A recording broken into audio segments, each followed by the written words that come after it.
McAllister que no puede. Va Sidney, lo pegó.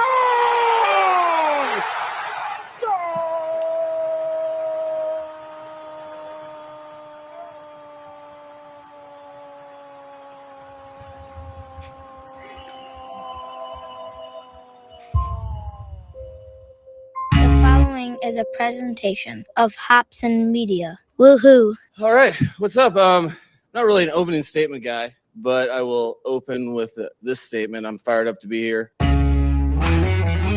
This is Church Pew Sports, where we connect sports to life and faith. Could you repeat that first part? Take a knee. Absolutely glorious. Lend an ear. I believe it's going to be for the best. Then get ready to laugh, listen, and learn. How about you announce that you're getting better? No matter your team, your favorite sport. Bowling. Bowling's insane. Bowling is crazy time. We cover it all here on Church Pew Sports. And we want to pump you up. Gentlemen, start your engines, brothers. Well, after that goal call, our engines are indeed started. Hello, friends, and welcome to Church Pew Sports, where we connect sports to life and faith, and we're so glad to have you along with us. It is Friday, what month is it? July 10th, 2026. It's 10:40 p.m. Man, what a week it's been in my world.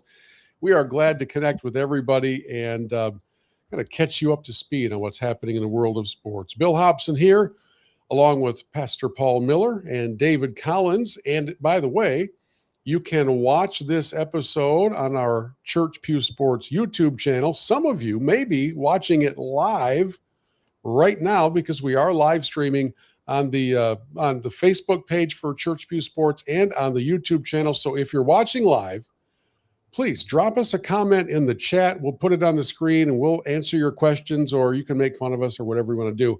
We're just glad to have you along for the ride. Paul Miller, how are you after this crazy season? The 4th of July, America 250, the fireworks, the hot dogs, the Joey Chestnut domination, the Red Hot Tigers, and World Cup. How you doing?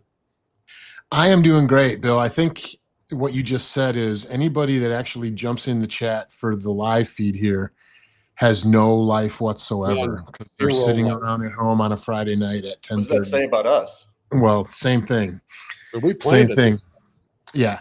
I had a great 4th of July. I got to go I was in West Michigan with my wife, and my father-in-law hooked us up at the American Dunes golf course. And so I got to experience Folds of Honor, and man, that was an awesome way to celebrate 250. And it was great.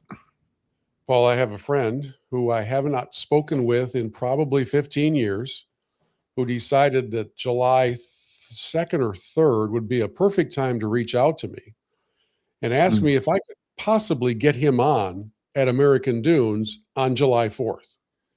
Now, I haven't heard from this guy in 15 years, so of course, he's so glad to catch up with me. We should get together sometime. By the way, is there any way that you could do this? And I said, so let me make sure I understand this.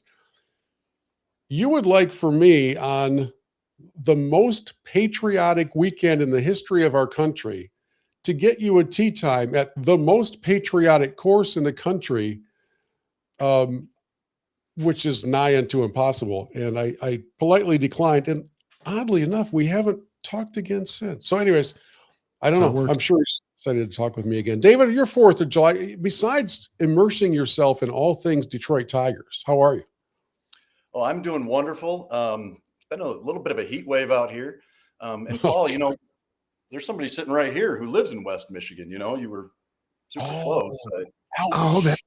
I live really close to where you just were, but I don't know. Bill, you were asking earlier what month it was. It's the month of the Tiger. It's been the month of the Tiger since June 1st. All right. And I know months only have a certain amount of days, but that was all Caesars and they made it up anyways. The month of the Tiger is as long as this thing keeps riding, baby. Let's go. They are pretty red hot. By the way, it was just a few months ago. I don't want to cause trouble or stir things up. I think David was in Minneapolis where Paul lives. And it was Paul's fault that we weren't together because Paul wasn't in Minneapolis. It's a little revisionist history going on there, but that's okay. There was one like small period we could make it work, but then I got surprised with something. I got to go to a Vikings preseason game. So. I just Bro, you are the most you are the most important person in my life that I have never hung out with. Never been in person with him at any point in your life. That's fantastic. One of these days. Yeah. Well, what a celebration America had, and we are just enjoying summer, so our schedule for the podcast is a bit sporadic, and I'll fill you in a little bit more on my world as we continue along. But one of the things that we've been doing the last few episodes as we gather is leading off with just some of the top headlines. Now, we do have some World Cup talk coming your way, but let's start with some of the other sports headlines. And the first one, there's nothing more exciting, Paul Miller, than being able to head into the courtroom again with lawsuits in the NCAA world. So what's the top headline that we're going to start with? I'm just lobbing it up for David to hit this one. We all knew that when they went to the 5-for-5 rule, where college athletes have 5 years to complete 5 years of, they get 5 years of eligibility, but they have to complete it within 5 years, that there was going to be some class of student athletes that was going to decide that they were being mistreated because they had just completed their fourth and they were not being allowed to be grandfathered in, essentially. So sure enough, we have 30 NCAA college basketball players from the class of, I believe it's 2022, who are suing the NCAA. And the basis of their lawsuit is that when they were freshmen and were competing against fifth year and sixth year seniors, that was a financial hit that they took because they had to compete against older players. So now they're asking the NCAA to make it right by they're asking the NCAA to move the goalpost back 1 year. So if they succeed in this lawsuit, it'll just be the class of 2021 or 2023, actually.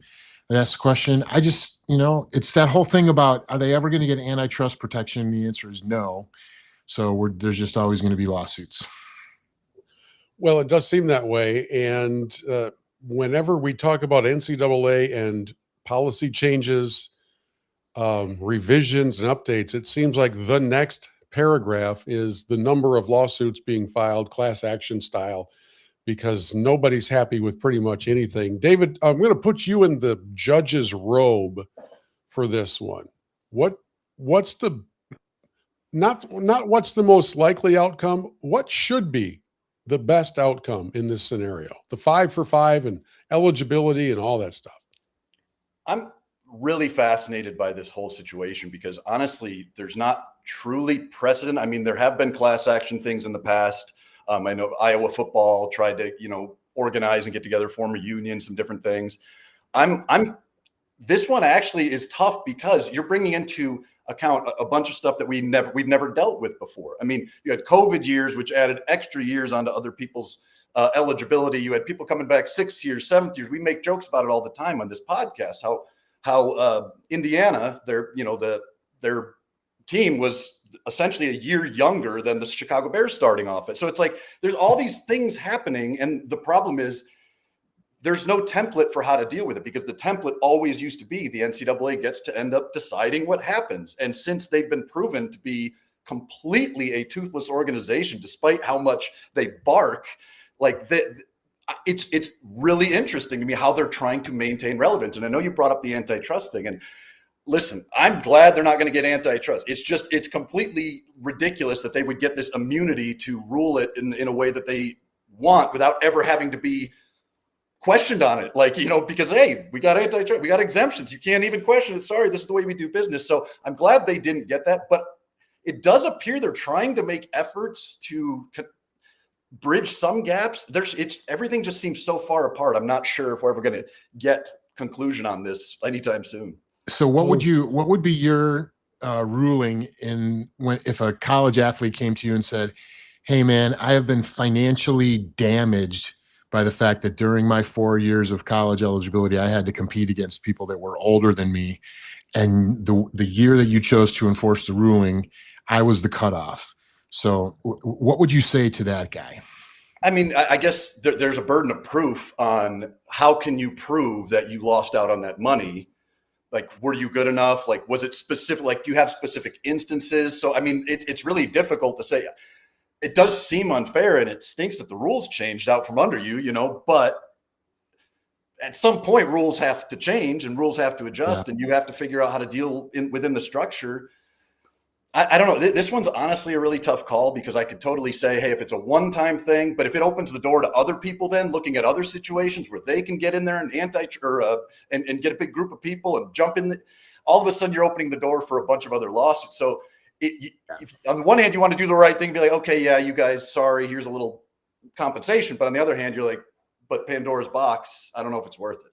Well, we still have this nebulous world where some conferences, I don't think, are convinced the NCAA will still be there in the foreseeable future. I mean, they're starting to disregard some of its prior authorities and then turning to it for rulings in other areas. So basically they're saying in some cases, we are sick and tired of you as an organization. We are not listening to you in this regard. And then when something like this comes along, the schools are saying, please make a policy and please make it make sense. And so I don't even know what you're supposed to count on the NCAA for, because their authority is far from being established in the modern era of sports. I don't know if they have a big stick or if they have no stick.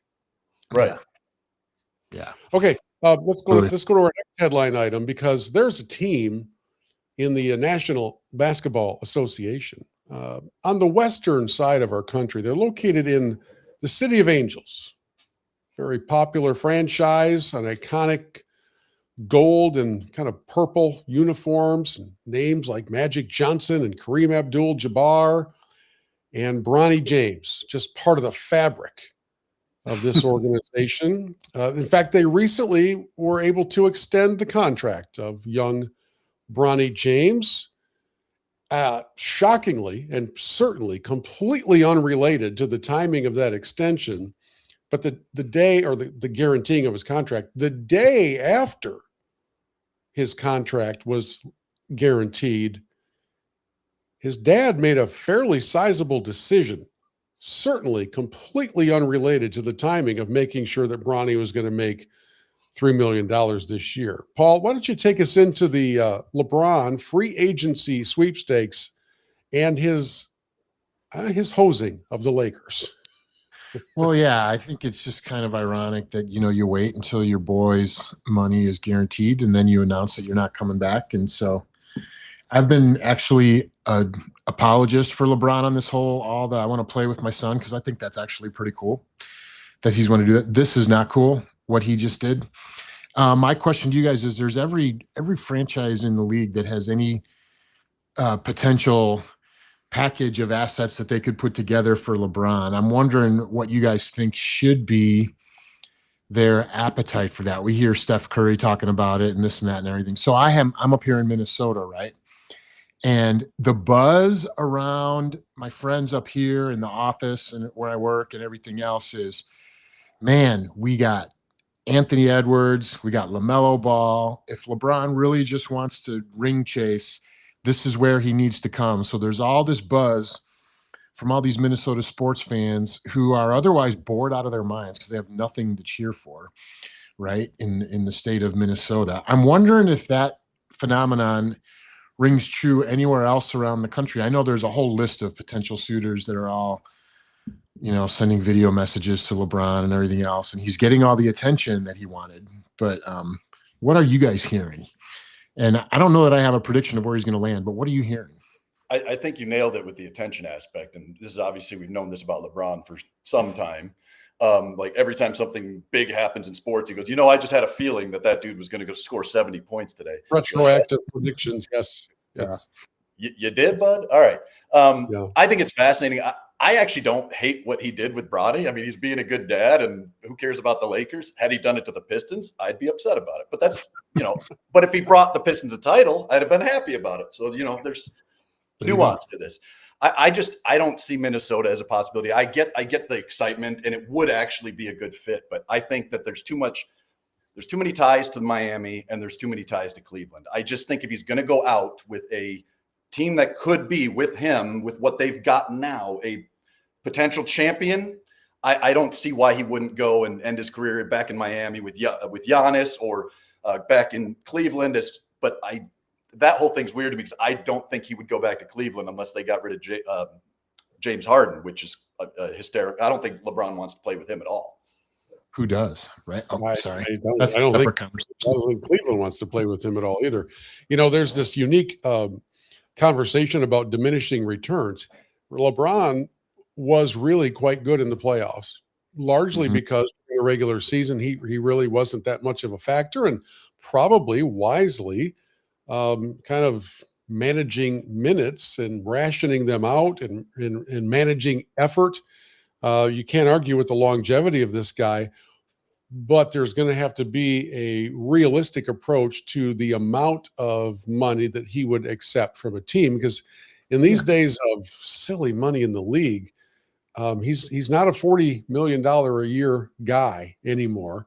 So what is he? I don't pretend to know. I do know this as a Pistons fan.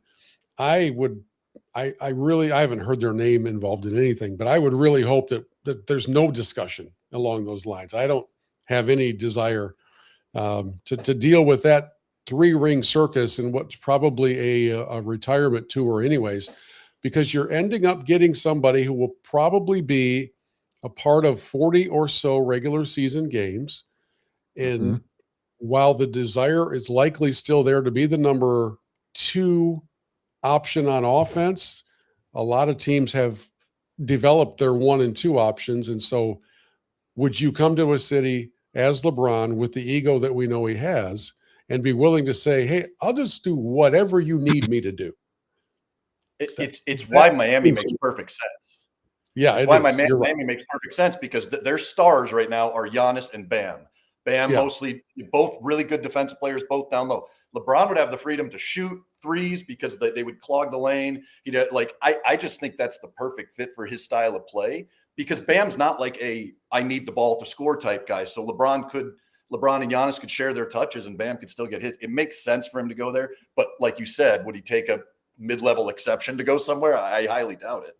Do you think he I could be sign up for that right now. Do you think he goes to a place that gives him the most likely the best opportunity to get another ring, or do you think he goes to a place where he can be an actual contributor and not just ride some other player's coattails? This is going to play with your friends. This is ring chasing. I will be surprised if he doesn't end up in Golden State. Huh. So that's an interesting one. I don't know. LeBron is about, like we said earlier, he's about the applause and the attention. And so I think he wants to go to the place where he's going to get the best ending to his story. Yeah. Is that Cleveland? Is that Miami? Is that Golden? It could be Golden State right off in the sunset with Steph. I don't know what that looks like, but I think that he's going for what's the best story outcome for me, whatever ends up happening. And it's going to have to be a team that has another space on the roster because Bronny is going where Daddy goes. It's going to be part of it. The Lakers don't want him. They'll make a deal. They'll trade him for some tennis shoes and a couple of basketballs. In the world of baseball, speaking of our headlines, I'm going to throw some stats at you guys here for a moment right after we hear this. I told you he's angry. Wouldn't want to be Cabrera right now. That's why. See you later. My goodness. He struck out the side. Verlander says, get me a run. Little vintage JV striking out the side earlier in that at-bat. He went 102 miles an hour and then threw a 78-mile-an-hour curveball and had somebody falling all over themselves. In 2011, Justin Verlander threw 4,301 pitches. In 2012, 4,241. In 2017, 4,065. In 2019, 4,046. And he has the record for the most pitches thrown in a season by an active pitcher, including the postseason. Here we go. David Collins, give me your best guess. Total, maybe you've cheated and looked at the sheet. Total pitches thrown by Justin Verlander in his career. I have no idea. 40,000. 62,059 pitches in his career. A workhorse, an ace, a Cy Young winner. And when he signed with the Tigers this year, I think very few people were expecting him to be a major contributor. he was willing to go and work out of the bullpen. They tried to give him a couple starts, and it just didn't go very well. And now the injury bug has set in. And so he did make the announcement that he'll be retiring at the end of the season. Commissioner Manfred created or named him to the All-Star team as a legend pick. He's joking about how he is old enough to be the father of Kevin McGonigal, a Tiger rookie who's on the All-Star team. Tiger legend. Yes, and also what it will be like to be at the All-Star game with his own baby son. So these are fascinating times in the world of Justin Verlander, and with him announcing that the end has come, David Collins, the floor is yours to talk about what JV has meant to the ultimate Tiger fan. You know, some of those, there's some people like you imagine you put them in a silhouette and you just watch them do like go catch a ball or something. You're like, I can tell who that is right off. Verlander is he is the most mechanically sound pitcher I've ever watched. I remember back in 2006 when he first got up with the Tigers, and there he is, you know, super young, making a push for the playoffs. He was, I think, the most impressive thing about him, and it's exactly what Bill was just stating there. It's every fifth day for 7 to 8 innings, that dude took the mound. We will never see what we're seeing. This batch of like Hall of Fame pitchers that are coming up: Clayton Kershaw, Justin Verlander, Zach Greinke. These guys were the workhorse guys. They were the every 5 days. You were going to give you 6 or 7 innings, and they dominated. And I love Verlander. Like when he was talking specifically, they asked him about like how proud he was of everything, you know, the whole shebang. And he said, I'm proud that even when I wasn't good, I was able to eat up innings for the team. That's a dog right there. That's a workhorse right there. That's a guy who looked at his job and said, I don't have it today, but I'm giving everything for these guys. He was a stud in every sense of the word. I was so sad when he left to go to Houston, but I'm so thankful that he got those World Series. You know, unfortunately, you know, he wound up with, you know, Kate Upton as a wife. The guy's had a rough life in a lot of areas, but that's why I'm glad that, you know, he finally comes back to Detroit. And I agree with you, Bill. I think everybody in Detroit was happy with it. Like no one expected anything. We probably overpaid, but every Tigers fan I talked to was like, especially the spring training photos came out and it was JV in a Tigers hat, and everyone was just like, this looks right. This is what the world is supposed to look like. And Justin Verlander, absolute legend. He's going to walk off the mound and walk right into Canton because that dude deserves it. He's an unbelievable pitcher, and I'm so thankful I got to watch him for his whole career. Yeah, and he went out in such a classy way, and he just said, I always want to be able to give everything I have, and I've done that. I don't have anything else left to give. So I don't know what happens at the All-Star game if he even throws a pitch. Doesn't matter. Maybe he comes out, tips his cap. I don't know how that whole thing works. That to me also, and I forgot to bring that up, I love that they did this. They started this a few years back, you know, with like Pujols and some other guys. I think it's a fantastic idea. Like give a guy at the back end of his career, a legend, some love in his last. And it's not like you're playing like, you know, he's going out and exchanging lineup cards and whatever. But I think it's a true honor for him. And especially you get to see as a Tigers fan, McGonigal and Verlander here. It's going to be fascinating. And I'm very, very excited for my whole thing, Bill, is what I'm hoping is somehow, some way it lines up and he does enough rehab and whatever. And like the last start of the season, right before the playoffs, because he won't make the 40-man or he won't make the 60-man for the playoffs. But the last start of the regular season, Justin Verlander goes out there. That would be amazing. Amazing. Yeah, that's good. Okay, so let me ask you Tigers fans, because I'm not the biggest baseball guy, but I was on Yahoo Sports today and I saw a headline that said the Dodgers, who are now the evil empire, right, are thinking about making a play to trade a number of their prospects and that kind of thing from their very deep resource pool for Skubal, so they don't have to face him in the playoffs. What would it take? Do you think that's just a bunch of hot air? What would it take for that to make sense for the Tigers?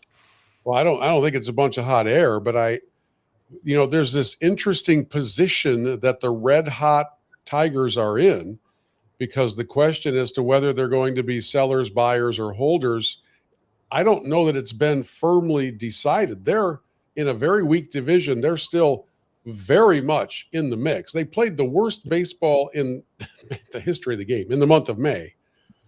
That's turned around.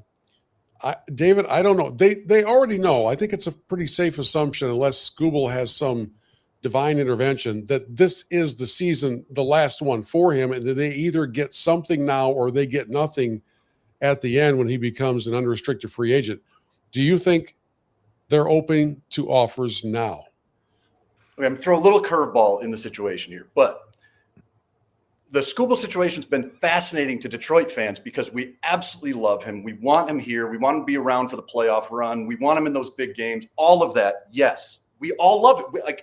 Even if we don't get anything, even if he rides out this year and whatever, I will always love Scooble for what he did for Detroit. But the fascinating thing here is the last 10 games, with only one of those being a Scooble start, the Tigers starting pitching the last 10 games has been the best in baseball by a long shot.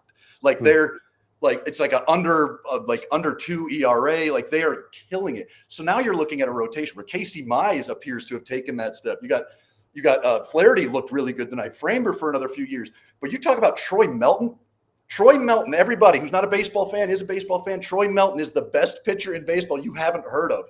You've got Cater Montero, all these young guys. All of a sudden, he's kind of expendable because you have your big guy pitcher like Framber, whatever, in the big spot. So I don't know. And you got Job coming back, and you got Reese Olson. There's so much with the pitching with the Tigers that it almost feels like if you can get a bunch of prospects or something from the Dodgers, I mean, I'd like something that could play for us right now, like a bat somewhere would be good. But I don't know. I'm completely 50-50 on this. It makes sense. But also the other thing people don't take into account is there's most likely going to be a work stoppage after this season. Right, which is why Scooble's not signing any deals, because we don't know what the money situation is going to look like. So I think going back in retrospect and looking at all of it, keeping that in context, there's really they could change everything about that because the owners want a salary cap and their salary floors, and we don't know what it's going to look like. So that there may be an opportunity to re-sign him. I have no clue. So it's all kind of a mystery, and I'm very in the middle on all of it. Can you imagine being as red hot as baseball is right now and allowing the plane to crash and stopping everything with either a lockout or a strike or whatever you want to call it, whatever, a work stoppage is the phrase. Man, oh man. I mean, I know the WNBA is stupid because they were threatening one for baseball. This would be the dumbest thing you could ever think of, which means it'll probably happen. And all predictions are that it's going to. Yes. So, I mean, I heard Buster Olney talked about Tim Kirkjian. I heard an interview with it, and they asked him, gun to your head, what's going to happen here? And he's like, there's going to be a work stoppage. So, I mean, if he's saying that, Tim Kirkjian is baseball. So, yeah, crazy.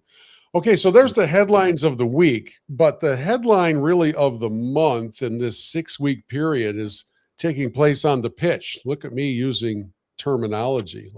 That's the next level pitch.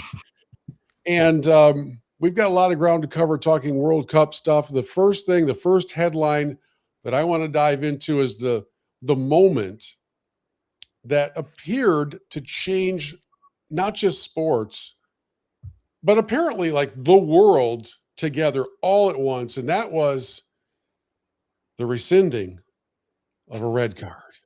It is quite simply the most shameful decision in the history of the World Cup. No question. FIFA's call to allow USA striker Folarin Balogun to play against Belgium after he was sent off for a violent conduct red card following a VAR intervention defies belief, defies integrity, defies everything the game is about. I don't know if it's because of the accent that it sounds so much more grave than it actually is, but it was almost like you're listening to a report during World War II. I mean, this was just, I heard words like despicable, reprehensible, and all of these different adjectives put on this situation. For those of you who aren't deeply involved in it all, one of the American players named Balogun stepped on the foot of a player from stepped on the foot of a player from where? Bosnia. Bosnia-Herzegovina. And they then go to replay. They take a long time to look at it. Most of the replays in the World Cup are pretty quick. This one took a long time to look at. The official came back out onto the pitch and held up a red card, which means not only is Balogun suspended for the rest of. He's ejected from that game. He's also suspended for the next game. He's one of America's top players. Then it comes to be known that there's not an appeal process. Everybody thought at first, no, they can appeal that, and there's going to be a chance for him to be reinstated. And then it was announced that, no, you cannot appeal this. I don't really know why. I don't pretend to know why. I don't care to know why. And then within maybe the second day or the third day, there was an announcement that came that his red card, it hadn't been rescinded, but the suspension had been suspended.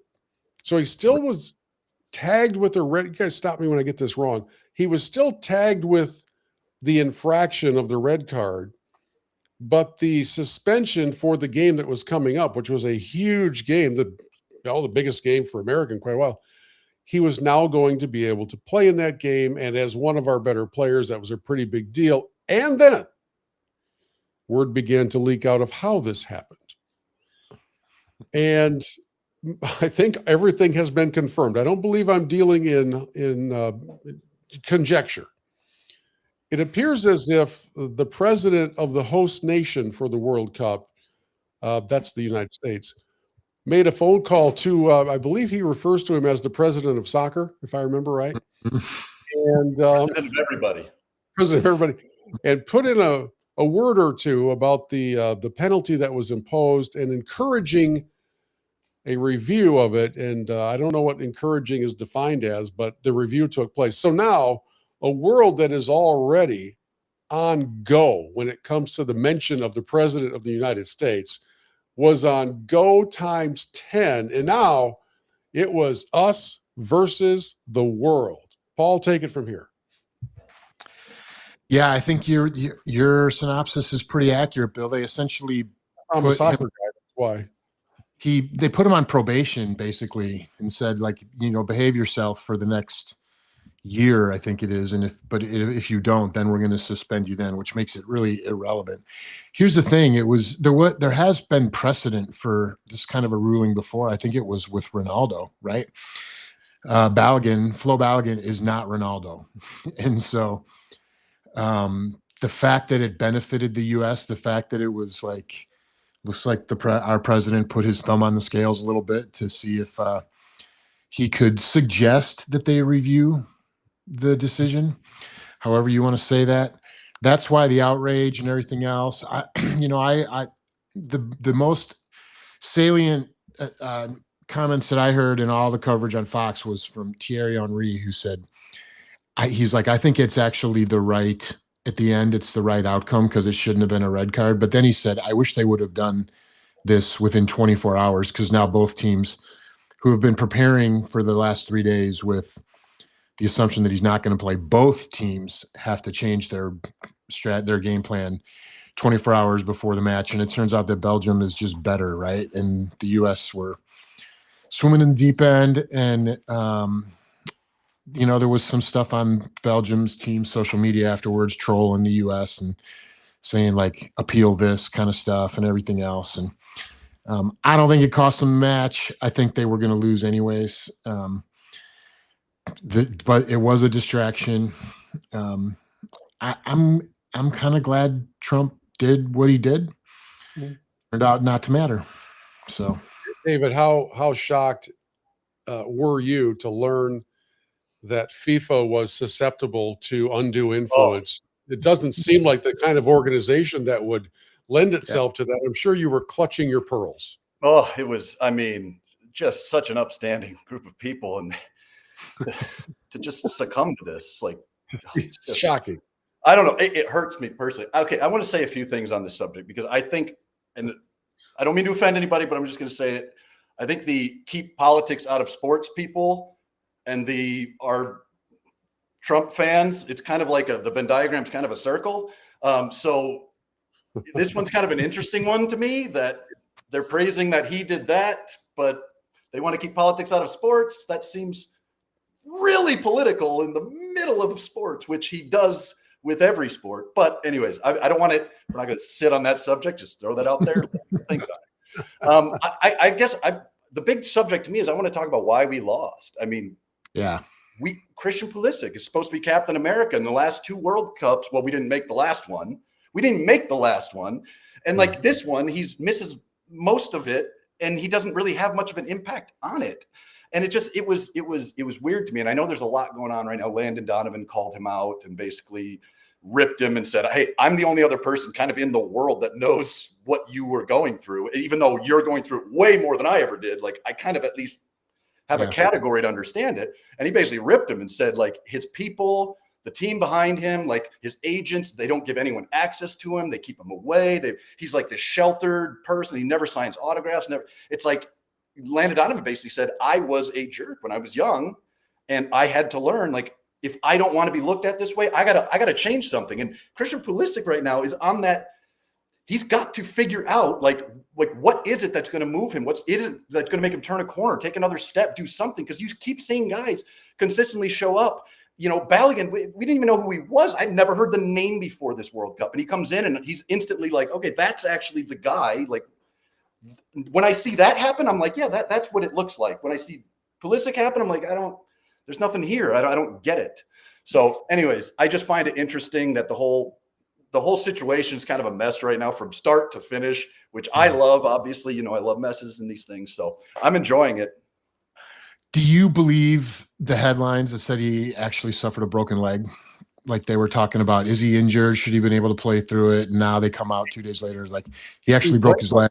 So whatever. He looked like something was not right. That's all I could.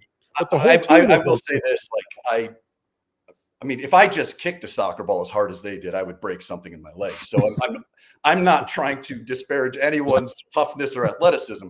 I do think a lot of times you find out stuff like this, you know, afterwards, like, hey, that guy was just a little bit off, and you find out, oh, he had a broken rib or something.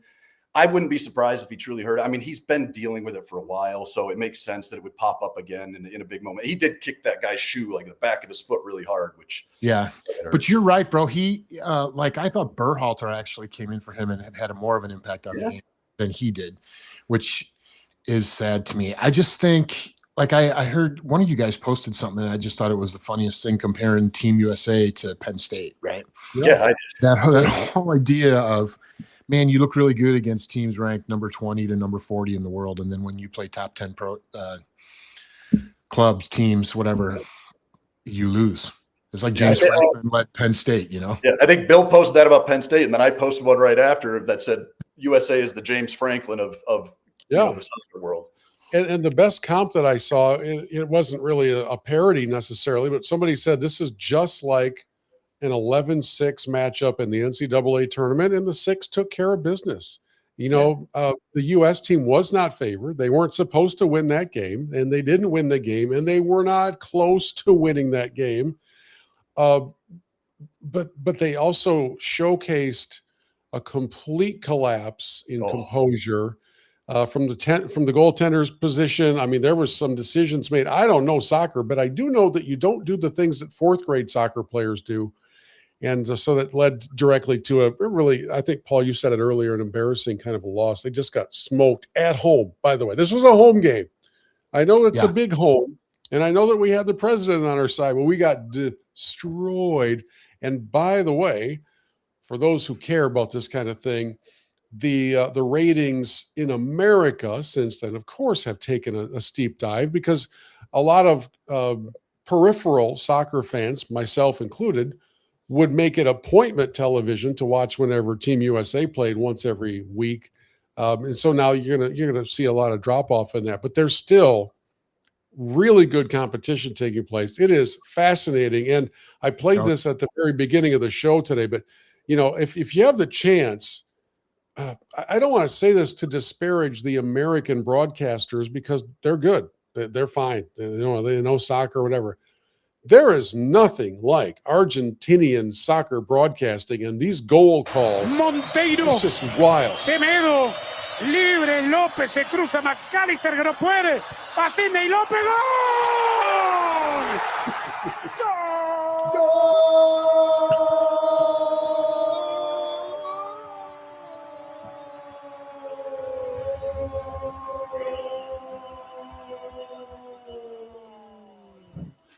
And then he takes a breath and he does another one. He just keeps on going. It's just so fun. There's such energy to it.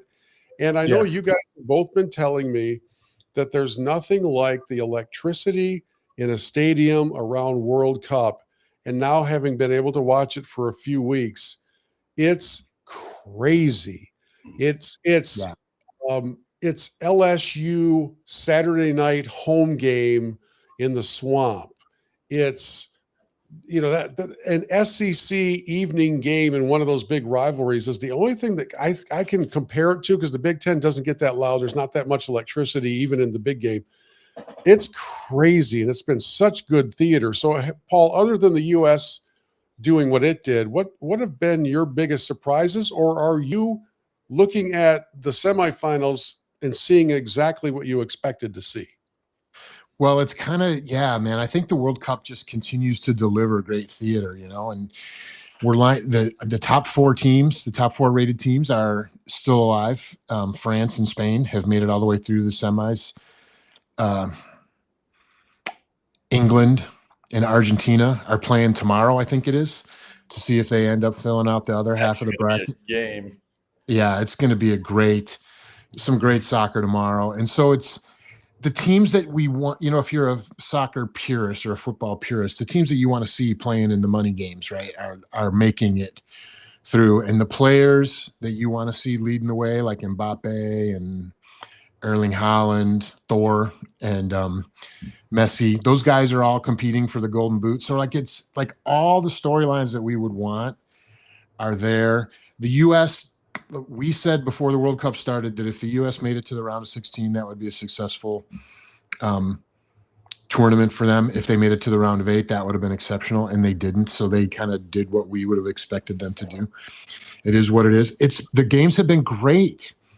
The atmosphere, the crowds, everything else. I'm flying tomorrow to Kansas City for a week-long conference, and I think it's one of the semifinal games is there or something like that. So apparently things are turned upside down in Kansas City right now, and I'm really excited to see what the atmosphere is like. And I'm sure it won't have any effect on the stuff we're trying to do while we're there. Well, but that leads me to a question, Paul. I know that you're going to a conference with, I think, 4,000 young people, right? It's a big deal. Yeah. Huge, big annual deal. Yeah. But leading into one of the general sessions, as you're out in the lobby and you're helping kids get in through the doors and the countdown timer is up there, but the soccer match across town is going to start in like an hour. And somebody comes up to you and says, "Man, Paul, I know you're into soccer. I just got a couple tickets here. They're only for today. So would you like them?" Because I'm a keynote speaker. I obviously can't go. What's Paul Miller doing in this moment? I'm probably taking the tickets, and then if I can't sneak out myself, I'm probably seeing what kind of money I can make with the tickets. That's probably what I'm doing. David, what are you doing? Are you dropping everything no matter what? In an instant. It's a once in a lifetime moment. I mean, that's the thing about life. It's moments. Like if somebody randomly hands you World Cup tickets to a game right there, you go like, sorry, the universe is just telling you at that moment, you got to go do something. Yeah. You don't sell them. You go use them. You go if you can, right? Like my son Jake lives in Dallas, right? And so he is a big soccer fan. So what do you think he's doing? He's beating the bushes right now to figure out how to get a ticket to the France-Spain semifinal. It's going to be at Cowboy Stadium. That is going to be amazing. So, hey, two of my uncles have snuck into a Super Bowl before. So if you want any help in that area, I know some people. It used to be easier. It used to be easier than it is now. Okay, let's move on. Let's get to our holy discontent. It's time to blow off some steam. Get it off your chest. Rant about what's most bothering you. I got a lot of problems with you people. Now you're going to hear about it. It's time for Holy Discontent. Let's have David Collins lead us off in the blowing off of some steam. Well, as you all know, I'm the People's Champ. And the People's Champ does things. On the screen. It says it right there. The People's Champ does things for the people. Yeah. And I got a problem with something that happened to the People's Trophy. And I've talked to you guys many times. There can be no discussion about what is the best trophy in sports that does not only count for second place and below. Because number one is the Stanley Cup. period. End of story. And if you disagree with that, you're very wrong. But I'll get to why in a minute. So anyways, they won the Stanley Cup. The Carolina Hurricanes won the Stanley Cup this year, and their owner, Tom Dundon, decided that he was going to, they put the names of the players and the coaches and the equipment staff, and they put the names of the people that won the Stanley Cup. What a novel concept.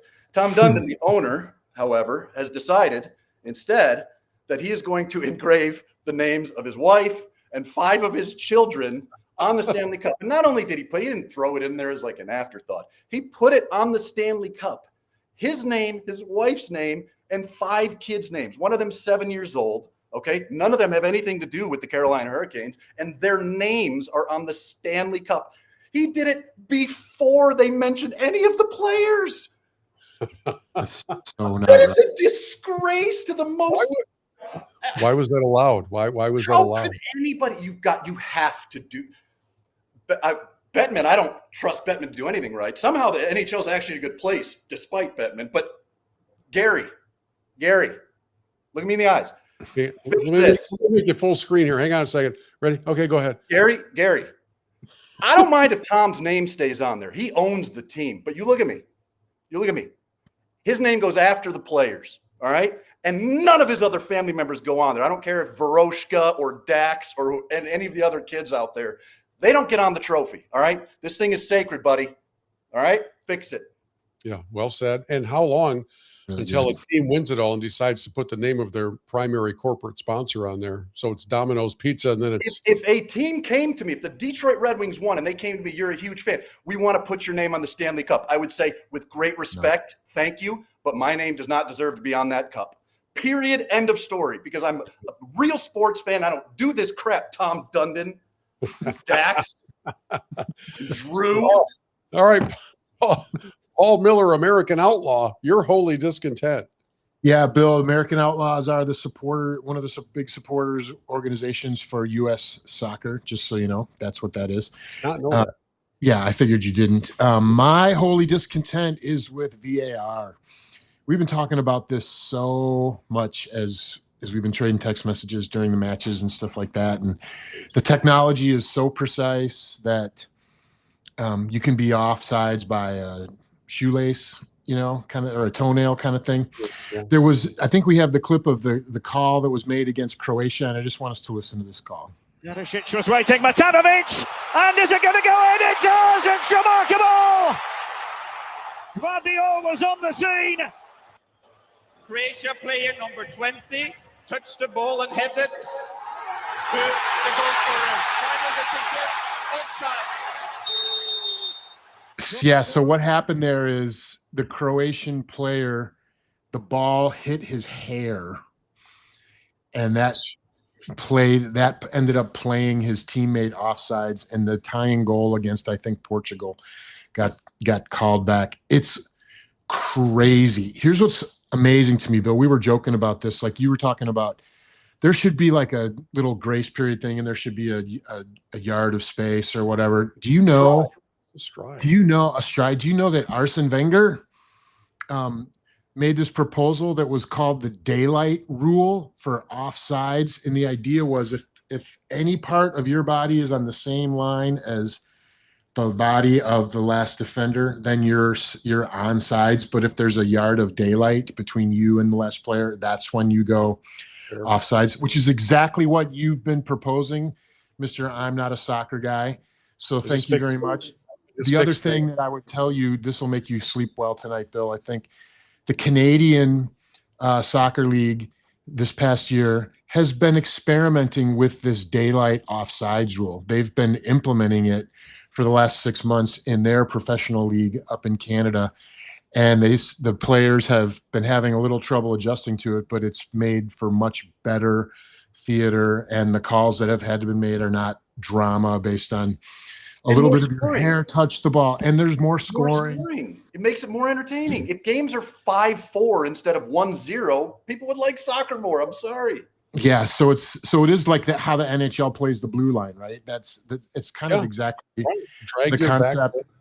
And I'm proud of you and Arsene Wenger for proposing this rules change. I think it's actually going to be enacted sometime in the next couple of years. It's too bad it wasn't in place for this World Cup. I'm a problem solver, Paul. That's what I do. And you'll see my title on the screen for those of you who are a part of our YouTube broadcast. It says Offsides Protester. That's my title for the broadcast because it's just so ridiculous. And I've learned a couple things in this World Cup era that we're in. One, there's nothing that true soccer fans hate more than temporary soccer fans making suggestions on how to improve their sport. They can't stand it. They can't stand it when I make fun of their little juice breaks where they get a juice box and orange slices and they call it a hydration break, but the clock keeps running and it's just a commercial break. It's now soccer is played in 4 quarters instead of 2 halves. They can't stand it when I point that out. They can't stand it when I talk about how the official just fabricates time. Just make up time. I don't know. Let's go 7 more minutes. Okay, there's 7 minutes. Is that a countdown to 7 minutes? No, I think we're going to go a couple more. All right. So minimum. No, it's just kind of if a team's ready to threaten, I don't know. I may blow it dead. I'll let you guys know. I love that. I don't mean to jump in here, but that's the one part of it I kind of like. No, if you the can't. Team's pressing, they let them finish the press. You got to clear the puck, man. And I know it's a ball, but no, that's just give me a clock. Give me a buzzer. Sorry. Count down the time. And I know that there's 3/4 of the game are spent with the clock running while a guy rolls around like he's been shot in Saving Private Ryan. But just at some point, have a definitive end to this. Okay, but that's not my holy discontent. My holy discontent for the first time, and I think in the 212 episodes of Church Pew Sports, is connected directly to a biblical concept of humility. I believe that the introduction of one of the greatest athletes in American history is far too humble. I, of course, refer to the straw hat wearing announcer on the platform who helps launch the famous Nathan's Coney Island hot dog eating contest on July 4th as he introduces Joey Chestnut in this dramatically understated manner. Is his cathedral, the crystal dome of umbrella blue sky, whose vaulted ceilings touch the edge of heaven itself, whose faithful join as one to honor those who do not falter. They don't. Those who do not yield. I speak of this man who stands at the border of the mortal and divine. Oh, we're not done yet. A god perhaps, but more than a man, whose thoughts rise as the vapor of angels, but whose charge is here on earth to teach us that intention is the outcome for those who refuse any other outcome. Hold fast when forsaken, stand firm when forlorn, press on when weary, beaten, broken, or undone. How long will he fight? I will tell you, until he stands on the ramparts of glory overlooking a sea of truth. For he is the champion of now and of always, of the air, of the fire, of the sea, of the land, of the free, of one nation.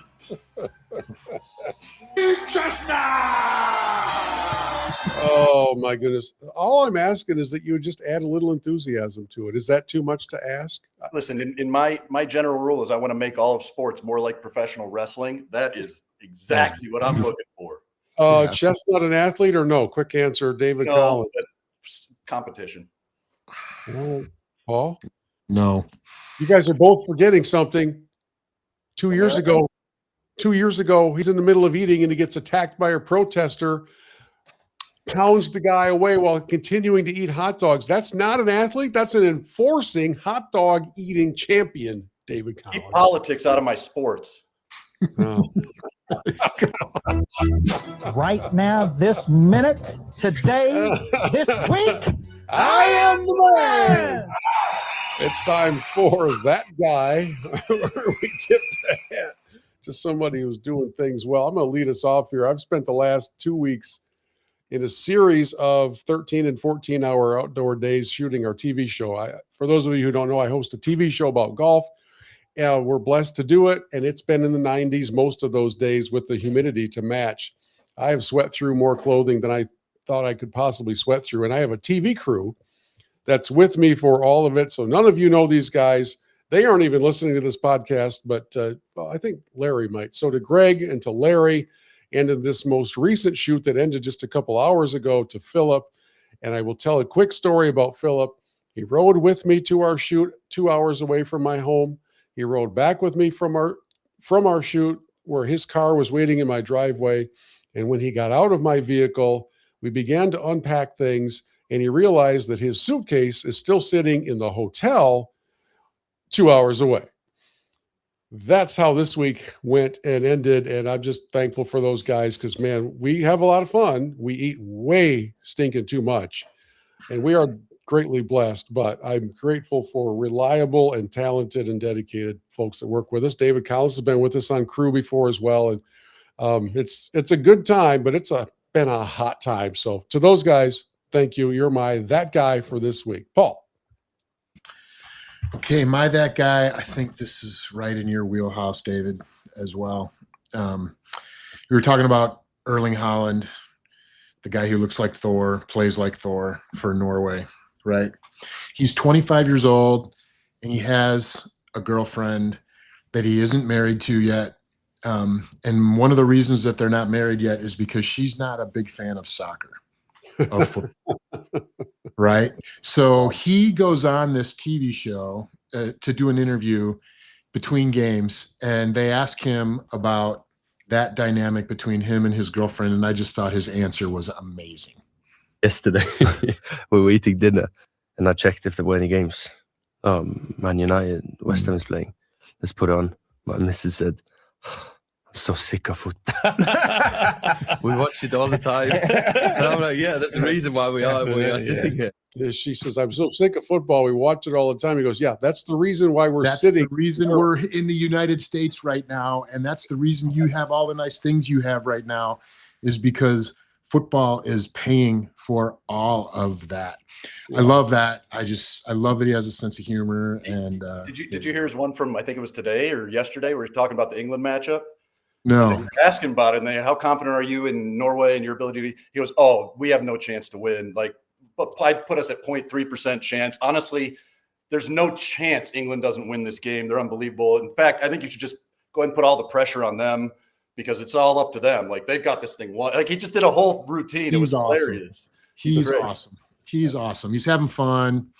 He's joking around. He's not taking himself too seriously, and he's dominating. He was built by God to do this thing. What in the world is that human being? Yeah. Pretty wild. All right, David, you're that guy. Yeah, that guy, and I just texted Bill, and I'm very upset about this. But last night there was something really special that happened in the Tigers game.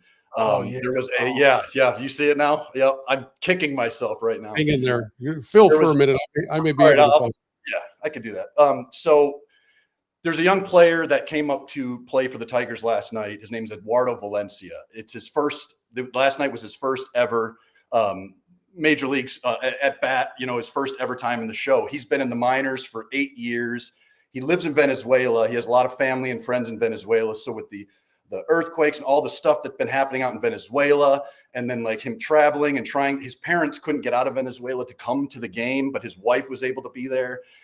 He comes up, seems like a nice guy, big guy, but imagine how hard he's worked, whatever. But he goes in, first at bat of his entire career. He gets up, they call him up. It's a pinch hit opportunity. I think it's 6th or 7th inning, somewhere like that. And I think on the third pitch of the at bat, he smoked a home run to dead center field. He rounded the bases, tearing, pumping it was unbelievable. And the best part wasn't even all that. It was the post-game interview they had with Daniela Bruce. She did an unbelievable job where he's expressing his appreciation for the organization, for Venezuela. You've got it. Okay, perfect. Yeah, here we go. So this is post-game. Unbelievable. It's your first home run. What are you thinking as you watch that ball fly to center field? I was thinking I was trying to hit a contact, get a good pitch, just be the more calm that I can do it. I was so excited. I mean, I was waiting a lot for this, for my family, for Venezuela, and I'm so excited. I know that your parents couldn't make the trip. They're still in Venezuela. What would your message be to them tonight? This for all Venezuela people, for all my family, for all the coaching in Dominican, in FCL, in Florida, for everybody. They give me everything. Then he gets doused with the Gatorade. Then he comes back to finish his answer crying, and he gets the reporter crying as well. I mean, this is so exciting. I'm just trying to keep trying to win, trying to help the team to win. This is for all my family. My wife is right there. I don't know where. Right there. Love you. Love you. I was waiting a lot for this moment. It's so exciting. Yeah. This is so. That's a great call, D. Very good call. And the beauty is after the interview, they didn't cut the camera from him. She said goodbye to him or whatever. No, the announcers didn't say a word. You just watched him as the camera followed him, and he went and he just gave his wife the biggest hug right there on the field. No one said it was like a minute and a half of just them, like it was just emotional. You know, and I'm like, Tom Hanks, I'm sorry, but there is crying in baseball. I'm tearing up right now, man. Like, come on. It was a beautiful moment, and I had to bring it up because it was just a special thing to watch. That's cool. Great call. Great call. Let's finish it up with a 3-minute message. Homer, I'd like you to remember Matthew 7:26, the foolish man who built his house on sand. And you remember Matthew 21:17. And he left them and went out of the city into Bethany, and he lodged there. Yeah. Think about it. Think about it. Okay, man, it's been super fun to talk on this episode about the World Cup. And if you've been watching and if you've been paying attention, you notice that at the end of the U.S. matches, they started this tradition of a team prayer at the end of their matches, and kind of just gained momentum. And I noticed that the circles got a little bigger as the tournament progressed for the U.S. and all that. So I did a little digging to figure out what's the backstory of that. Turns out that that tradition was started by Mark McKenzie, who's a backup defender on the team. And he just went to a couple of his buddies on the team who he knew were believers and said, hey, man, let's just pause for a word of prayer after the game. And just kind of grew from there. And so what they typically do is, or what they've been doing is they would wait until the stuff is over. They'd wait till after John Denver's done singing and all the post-game stuff is done. And then they just kind of bow for their moment and they go, and Mark gets in the center of the circle and leads the prayer. And he was asked about it, why they were doing that and why it was why they did that after their loss to Belgium as well. And here's what he said. He said, post-game is an intense moment because you have a win, a loss, or a draw. Sometimes it's great that you win. Sometimes it sucks that you lost. And sometimes you go into a draw and it's like, oh, we deserved it, or we should have come out with more. The prayer kind of just gets you back grounded. Like, no, we're blessed to just be here. You know what I mean? We're blessed to even have this opportunity on this stage.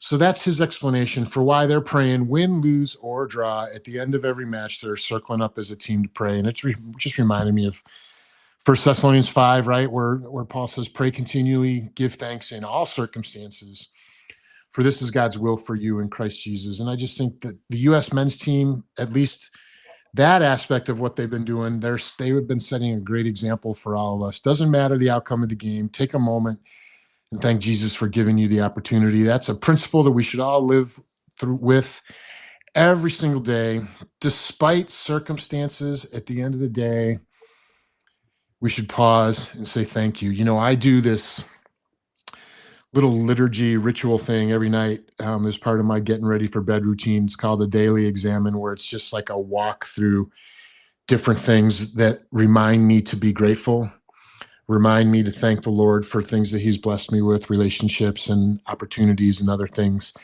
And it's not always positive stuff, but it's all stuff I should be thankful for. So I just think we should go into our week and figure out how we can apply that principle in our own lives. Pray continually, give thanks in all circumstances. Very well said. Good stuff. Thank you all for joining us here for the podcast. It is summertime, so we're a little sporadic in our scheduling and our recording, and we're all trying to get together while we still live life. And Paul's going to be blowing off a big conference to attend a World Cup game here in just a couple of days, but we also know he has 4,000 young people coming to a conference, so we'll be praying that that goes well. And appreciate you all being with us here on Church Pew Sports. David Collins, thank you. Paul Miller, thank you. And to all of you, please check us out on churchpewsports.com and follow us on Facebook and X. We'll see you next time on Church Pew Sports.